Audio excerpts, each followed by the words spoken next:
Чероптинской земле проводим Усех Олонхо. Это у нас два слова и два совсем разных значения. Усех — это тот праздник, который сегодня олицетворяет нашу консолидацию, наше объединение. Это после долгой зимы мы встречаем лето и готовимся к следующей зиме. Подводим итоги, настраиваемся на будущие будни трудовые. С другой стороны, Олонхо — это наше достижение, это достижение народа Саха, это именно нематериальная культура, которая признана ЮНЕСКО. И сегодня значение всех этих понятий велико. Дело в том, что в условиях глобальных процессов исчезает в мире очень много народов.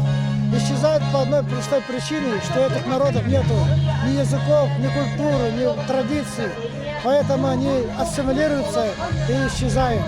А народ Саха, хотя мы, может быть, в количественном плане малый, но с другой стороны мы имеем свои глубокие корни в культуре, которые мы видим на праздниках Усех и в других мероприятиях.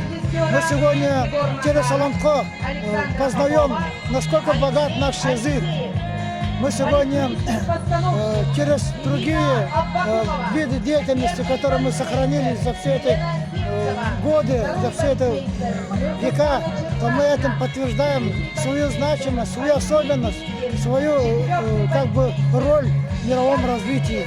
Поэтому наши народы, которые, владея хорошим языком, культурой, традициями, они никогда не исчезнут, они сохранятся и сделают свое будущее более успешными.